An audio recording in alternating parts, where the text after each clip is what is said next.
Este programa é uma produção independente e todo o conteúdo é de responsabilidade de seus idealizadores. Boa noite, está no ar o Notícias com Brasil Alto Tietê, edição desta quinta-feira, hoje, dia 9 de abril de 2026. E a edição de hoje traz informações importantes para o seu dia a dia, com oportunidades, serviços, também vamos falar de segurança e histórias que impactam diretamente a nossa região. Acompanhe agora os destaques de hoje. Justiça confirma indenização a um estudante que presenciou o ataque na escola Raul Brasil, em Suzano, no ano de 2019. Vamos falar também da campanha de vacinação. Mogi leva a vacinação contra a gripe para a feira noturna, facilitando o acesso da população. E mais, hoje é quinta-feira, é dia da nossa análise política com Romildo Campelo. E também vamos falar da agenda cultural para o nosso final de semana com Tati Valente. Está no ar o Notícias com Brasil Alto Tietê.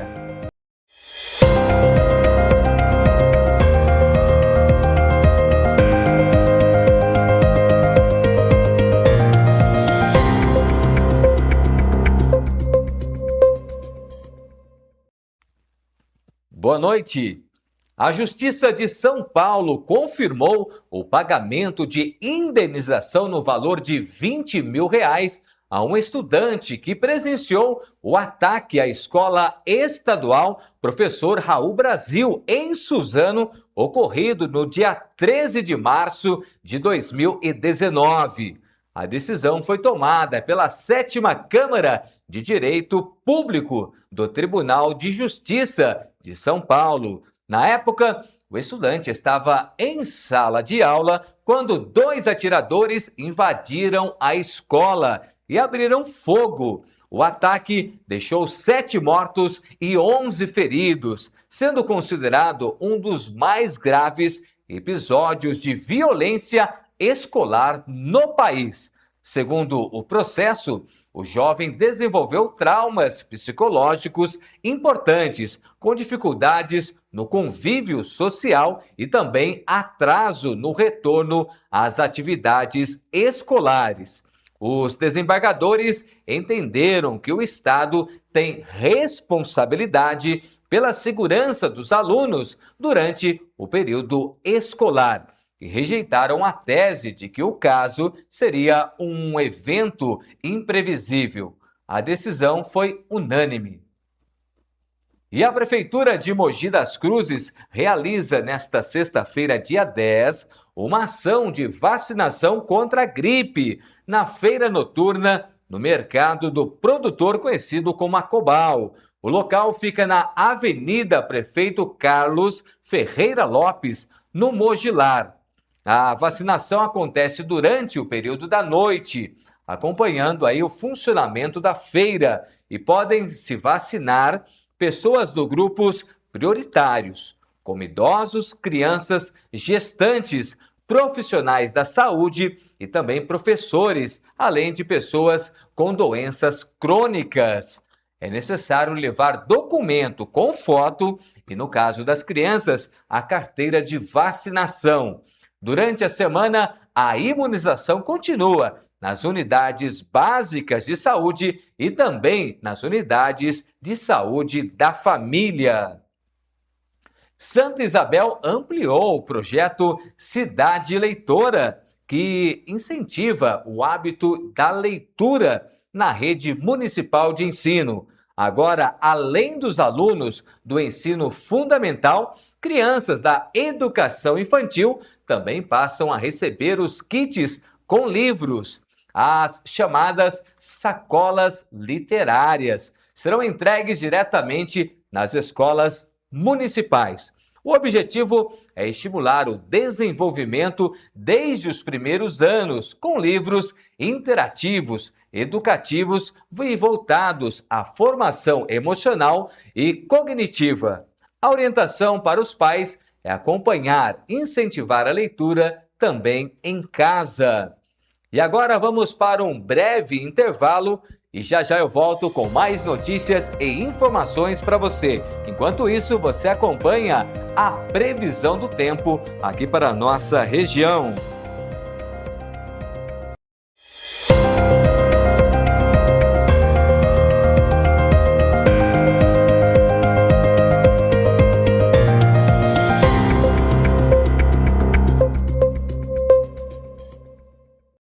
Sua marca precisa aparecer do jeito certo. Na CM Propaganda e Assessoria, cada projeto nasce com estratégia, criatividade e propósito. Do planejamento à entrega final, nossa equipe cuida de cada detalhe para fortalecer sua presença digital e valorizar a sua marca. Quer crescer nas redes sociais, atrair mais clientes e se posicionar com profissionalismo no mercado? Então vem para CM Propaganda e Assessoria. Fale com nossa equipe e descubra como podemos impulsionar o seu negócio. Há 10 anos, Mogi das Cruzes ganhou uma nova forma de participar da sua própria história. A TV Câmara nasceu para dar transparência às decisões públicas e participação aos cidadãos.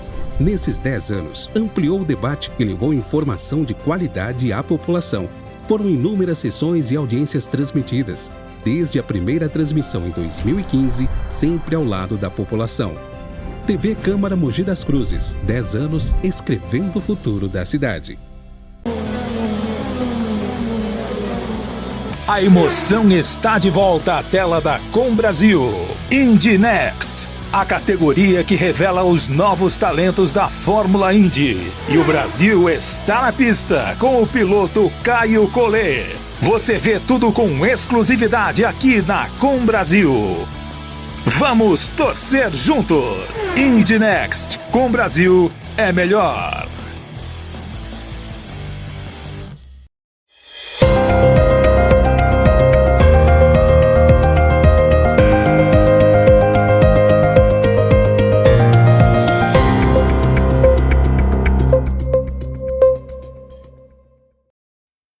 O Notícias com o Brasil Alto Tietê, edição desta quinta-feira, está de volta. E esse bloco a gente prepara aquele momento para análise política. E quem conversa com a gente hoje é o nosso analista político Romildo Campelo. Romildo, boa noite mais uma vez. Seja bem-vindo ao nosso Notícias com o Brasil Alto Tietê. Boa noite, Flávio Marcelo. Boa noite a todos e a todas que nos assistem na Com Brasil.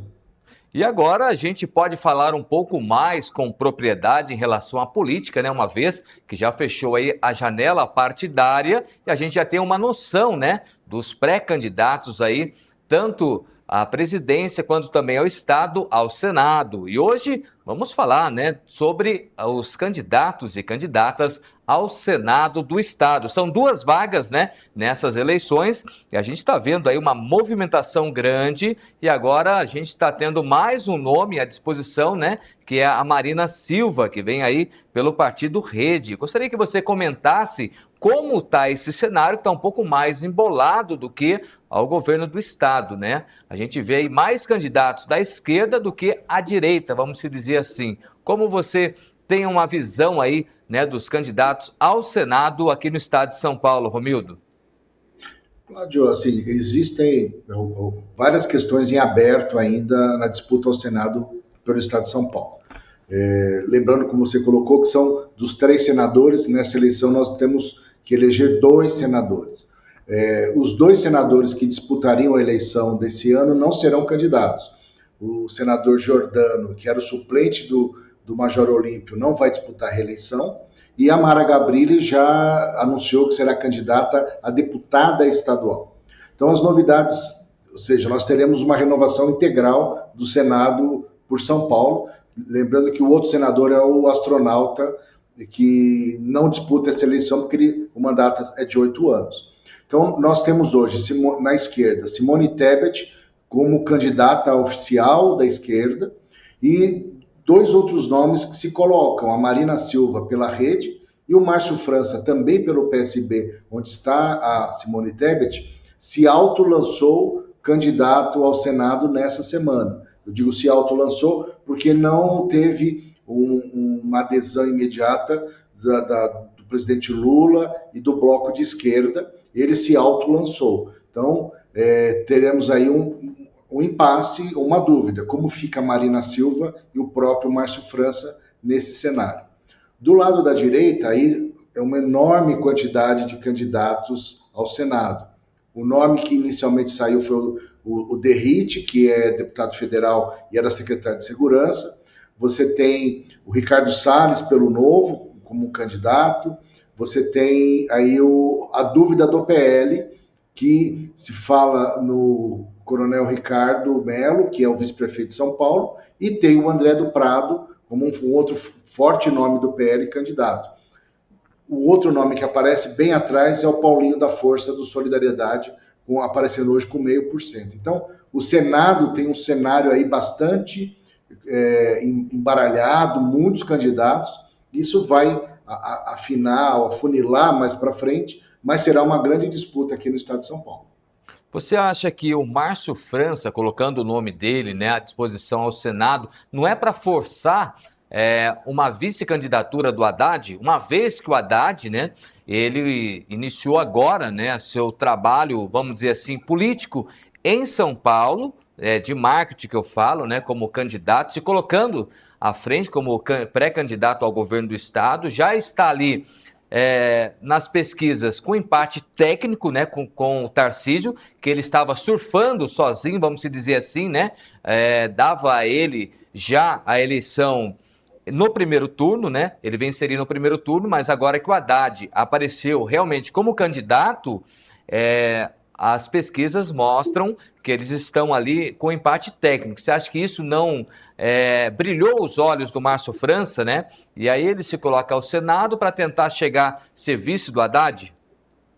Cláudio, eu acho que é mais ou menos por aí. Eu entendo que o Márcio França se colocou como candidato, se lançou candidato para não ser esquecido no processo. Seja para consolidar o nome dele ao Senado, seja para ser o vice, ou para garantir um novo convite para o ministério, né? Entendo que ele fez esse movimento para que, como a gente chama no Nordeste, ser o bode na sala, para não ser esquecido e, ao ser retirado, tenha um destino melhor do que não ser lembrado, né? Seja para o seu segundo nome do Senado da esquerda, seja vice do Haddad ou contemplado com o ministério, como eu falei. Mas eu acho que a vice do Haddad só vai ser definida lá no final, em julho, numa tentativa de ampliar a base de apoio do Haddad. Isso é uma fala que o presidente nacional do PT falou, Edinho Silva, de que não tem pressa de definir ainda o vice do Haddad. Tem até as convenções para se definir, e entendo eu, ao ler essa fala, que é uma tentativa de trazer uma força nova para esse projeto, que não seja o PSB, que já tem a Simone Tebet, o próprio Márcio França e principalmente o Geraldo Alckmin representado. Então, é um tempo que o PT precisa para tentar trazer uma força mais ao centro-direita, para ampliar a chance, que me parece real, do Haddad ser um candidato competitivo ao governo do estado. É que nem a gente falou, né? No último final de semana se encerrou a janela partidária e agora começa a articulação, né, dos candidatos em relação a compor, né, a coligação, né, para que possam aí ter a maior força à frente das suas candidaturas. E a gente vê hoje o Haddad cresceu, apareceu nas pesquisas, está ali com empate técnico, né, com o Tarcísio de Freitas. Como você avalia as eleições para o governo do estado, uma vez que o Kassab ainda não pronunciou se ele vai apoiar ou se ele vai lançar candidato ao governo, né?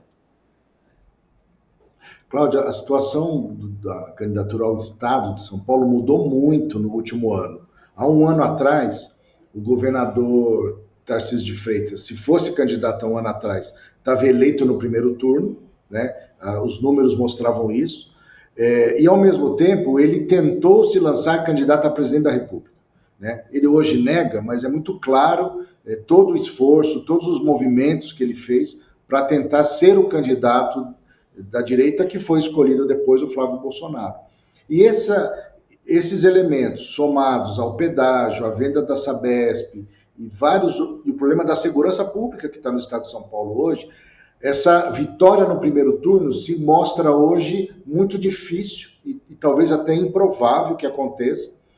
Como a gente já falou do Haddad, que aparece muito bem no primeiro momento, e tem um outro elemento, e outros candidatos, como por exemplo o Paulo Serra, do PSDB, ex-prefeito de Santo André, presidente estadual do PSDB que já governou o estado de São Paulo por acho que 5 ou 6, não me lembro agora quantos, desde Mário Covas, né? O PSDB que ressuscitou nessa janela partidária num movimento inesperado de ingresso de novos deputados no Brasil todo, e que uma candidatura do Paulo Serra pode tirar votos do Tarcísio de Freitas e forçar um segundo turno em São Paulo, e até então inesperado. Então o jogo de São Paulo está muito aberto, e sem deixar de falar, não menos importante, a grande pergunta: para onde irá o PSB no estado de São Paulo? O partido do Gilberto Kassab vai ficar fora do jogo principal dos senadores, vice-governador, ficando quieto com a saída do Felício Ramute do PSD e indo para o MDB? Isso vai ficar por isso mesmo, ou o PSB vai tirar algumas cartas da manga e influenciar nesse jogo do estado de São Paulo? Essa é aquela pergunta de $1 milhão que a gente não sabe a resposta, mas que, ao se consolidar esse cenário, vai mexer muito no jogo no estado de São Paulo.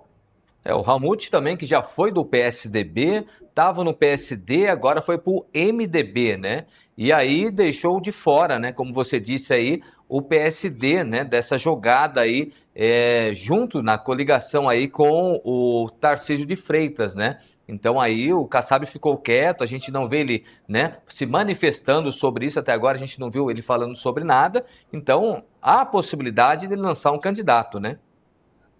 Mas eu não vi essa cena, mas ouvi a descrição de vários prefeitos que estiveram na abertura do Congresso Estadual de Municípios, que aconteceu essa semana, que na abertura estava o governador, o Gilberto Kassab e o Felício Ramute, e Gilberto Kassab não cumprimentou o Felício Ramute no palco, né? Então, mais do que um detalhe, é uma sinalização que não pode passar despercebida, de que essa saída dele do PSD não foi combinada. Foi um jogo que não agradou o Kassab, ficou mágoa, e isso ainda não foi resolvido, né? Vamos dizer assim. O Ramute que tome juízo, né? Porque ele saiu de São José também brigado com o Eduardo Cury, né? Que foi o prefeito que fez ele prefeito, né? E agora ele dando o mesmo passo aí com o Kassab, né? Vamos aí aguardar os próximos passos. Romildo, mais uma vez, obrigado, o tempo é curto, eu queria falar aí sobre, mas vamos só um pouquinho, o diretor vai brigar com a gente. Esse final de semana, essa briga do Eduardo Bolsonaro, mais uma vez, né, com o Nicolas. Então você vê que a direita ainda não está se entendendo, né? Cláudio, eu tenho uma tese, que é talvez uma maluquice minha, mas a minha leitura desses fatos é que o Eduardo Bolsonaro não quer que o Flávio Bolsonaro seja eleito presidente do Brasil.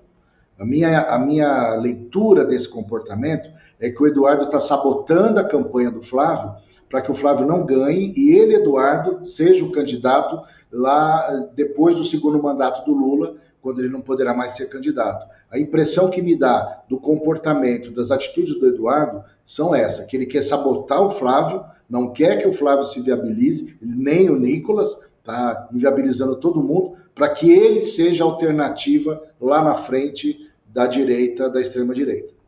E como você disse aí num dos nossos episódios, né, a desconstrução, né, do Flávio Bolsonaro já começou. A gente vê aí o pessoal, até mesmo da direita, aí, descontente com ele, uma vez que ele estava ali surfando, crescendo cada dia mais, a gente já vê que não está mais assim, né? E tem que tomar muito cuidado, porque a gente vê aí os candidatos à presidência, só tem um para o lado da esquerda, os demais tudo para o lado da direita. Então essa briga interna deles da direita vai dificultar cada vez mais, né, eles terem aí um candidato forte para um segundo turno aí. Sem dúvida, concordo com tudo que você falou. E tem mais um elemento, além dessa a briga interna dos irmãos.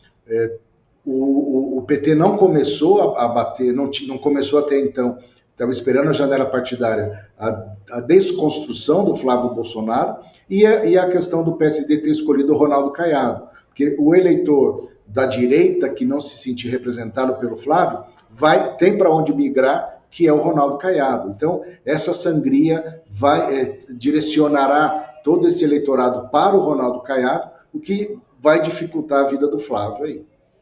Romildo, então, agora sim vamos finalizar. Obrigado pela sua participação e quinta-feira que vem espero você aqui para mais uma análise política com a gente. Combinadíssimo, um grande abraço, até a próxima semana. E agora eu faço um breve intervalo e na sequência tem mais notícias e informações para você aqui no Notícias com Brasil Alto Tietê. Não saia daí porque eu volto já.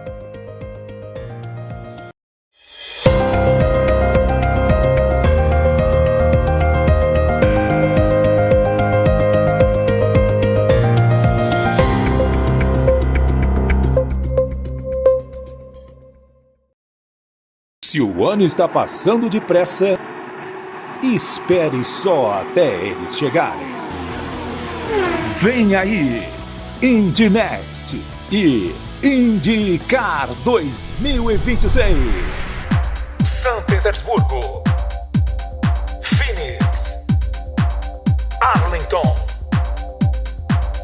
Birmingham, Long Beach, Indianápolis, Detroit, Madison, Road America, Mid-Ohio, Nashville, Portland, Markham, Milwaukee e Laguna Seca. Ao vivo, com Brasil TV. Com Brasil TV. Indy é aqui. Há 10 anos, Mogi das Cruzes ganhou uma nova forma de participar da sua própria história. A TV Câmara nasceu para dar transparência às decisões públicas e participação aos cidadãos. Nesses 10 anos, ampliou o debate e levou informação de qualidade à população. Foram inúmeras sessões e audiências transmitidas, desde a primeira transmissão em 2015, sempre ao lado da população. TV Câmara Mogi das Cruzes, 10 anos escrevendo o futuro da cidade.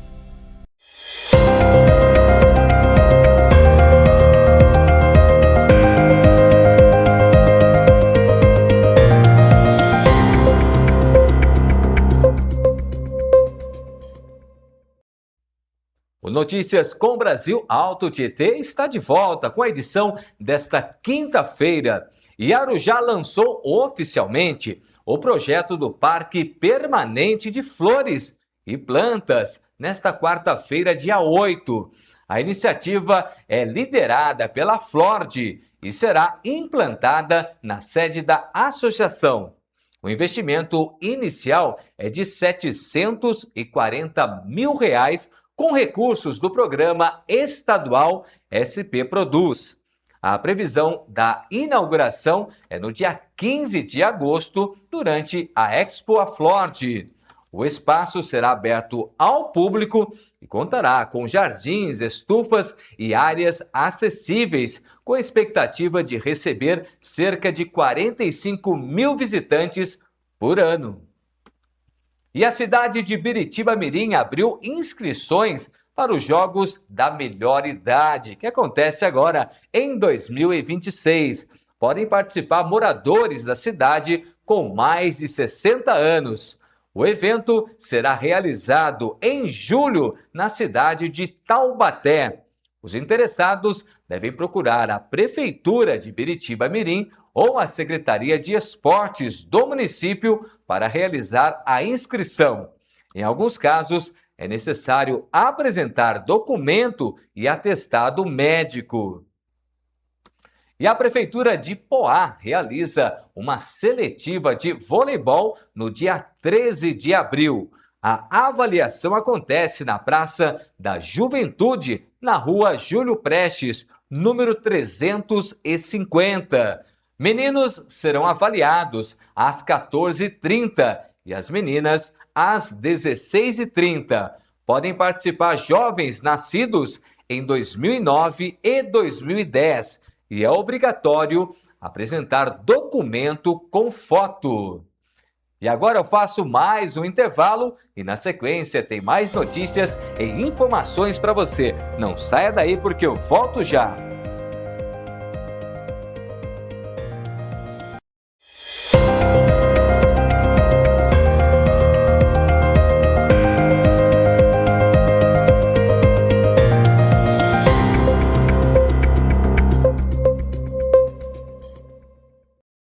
Há 10 anos, Mogi das Cruzes ganhou uma nova forma de participar da sua própria história. A TV Câmara nasceu para dar transparência às decisões públicas e participação aos cidadãos. Nesses 10 anos, ampliou o debate e levou informação de qualidade à população. Foram inúmeras sessões e audiências transmitidas, desde a primeira transmissão em 2015, sempre ao lado da população. TV Câmara Mogi das Cruzes, 10 anos escrevendo o futuro da cidade. O Sincomércio do Alto Tietê é mais do que um sindicato patronal. É a casa de quem empreende, um espaço onde o empresário encontra apoio, orientação qualificada e representação forte. Por meio do Sebrae Aqui, oferece orientação em gestão, vendas, finanças e marketing, sempre com foco na realidade do comércio.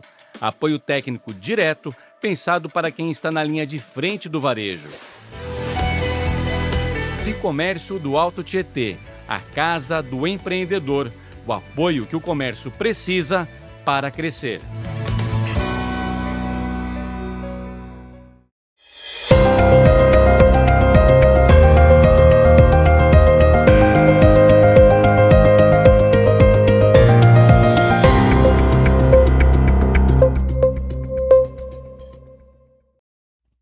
O Notícias com Brasil Alto Tietê está de volta e a Polícia Militar fechou um bingo clandestino na Rua Lara, na região central de Mogi das Cruzes.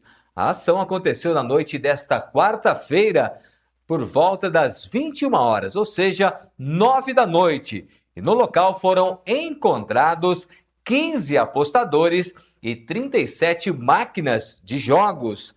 Três pessoas foram encaminhadas à delegacia. O caso foi registrado como contravenção penal. As máquinas foram apreendidas e passarão por perícia. E a Polícia Rodoviária apreendeu mais de 60 tijolos de maconha, além de porções de cocaína na rodovia Ayrton Senna, na altura de Guararema. A ocorrência foi registrada nesta quarta-feira e o motorista foi preso e levado à delegacia. A suspeita de que a droga seria distribuída aqui na nossa região. E um trem atingiu um caminhão na estrada do Taboão do Paraty, em Mogi das Cruzes. Isso aconteceu na noite desta quarta-feira, por volta das 19 horas. Como você pode ver aí na tela, imagens mostram o momento em que o veículo tenta atravessar a linha férrea. Testemunhas ainda tentaram alertar o motorista, mas a colisão não pôde ser evitada. Apesar do impacto, não há confirmação de vítimas graves até o momento.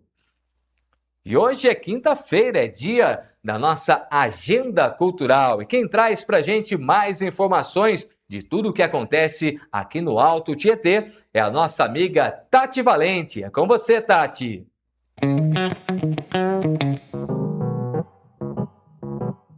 Boa noite, eu sou Tati Valente da agência Clipe, responsável pela gestão do Instituto Lea Campus e venho aqui trazer para vocês algumas dicas.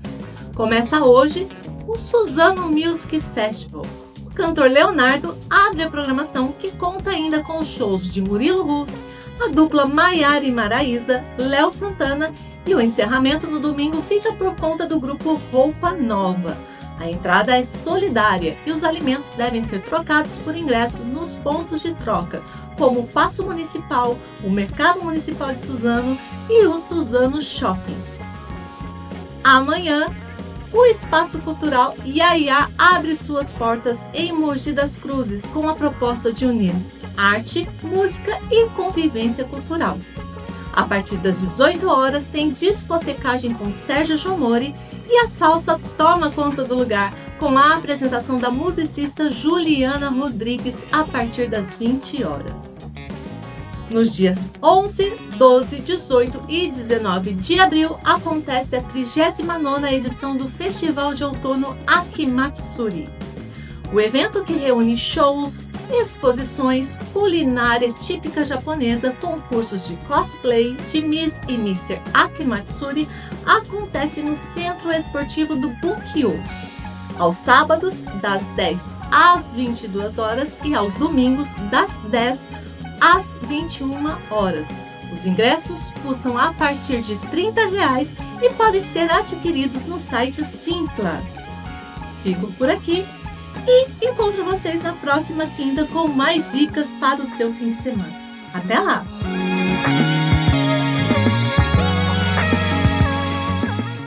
E essas foram as principais informações desta quinta-feira. Você pode rever todas as reportagens em nossas redes sociais e também no nosso portal combrasilat.com.br. Muito obrigado pela sua companhia, uma excelente noite e até amanhã, se Deus quiser. Com Brasil Alto Tietê, informação que conecta você à nossa região. Boa noite!